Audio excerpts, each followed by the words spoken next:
ព័ត៌មានคล้ายៗមិនផ្សព្វផ្សាយនិងមិនចែករំលែកព័ត៌មានคล้ายៗការផ្ដល់ព័ត៌មានពិតនឹងធ្វើឲ្យប្រជាពលរដ្ឋមានមូលដ្ឋានសម្រេចចិត្តត្រឹមត្រូវ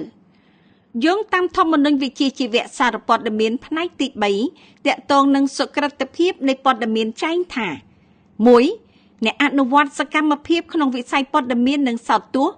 ទាំងអ្នកសារព័ត៌មានអាជីពអ្នកផលិតមាតិកាអ្នកសរសេរប្លុកអ្នកសារព័ត៌មានគ្មានអង្គភាពអ្នកសារព័ត៌មានពលរដ្ឋអ្នកមានប្រជាប្រិយលើបណ្ដាញសង្គមជាដើមត្រូវឈរលើការពិតនិងបង្ហាញព័ត៌មានពិតជៀសវាងការផ្សាយដំណឹងคล้ายៗព័ត៌មានក្លែងបន្លំព័ត៌មានបំភ្លៃព័ត៌មានភ័ន្តច្រឡំព័ត៌មានមានលក្ខណៈខុសពីការពិត 2. អ្នកអនុវត្តសកម្មភាពក្នុងវិស័យព័ត៌មានត្រូវ ក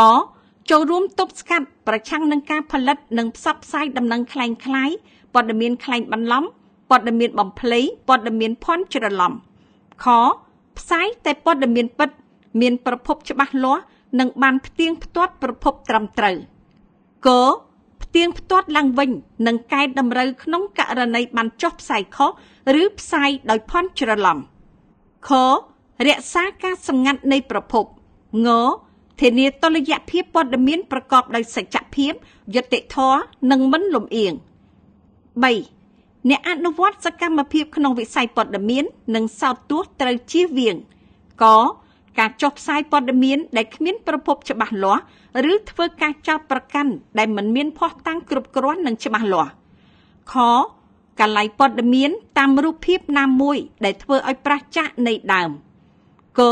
បញ្ចេញមតិផ្ទាល់ខ្លួនឈរលើបុរេវិនិច្ឆ័យ ខ ច្របល់គ្នារវាងការពិតដែលជាអង្គហេតុនិងការយល់ឃើញដែលជាទស្សនៈផ្ទាល់ខ្លួន ង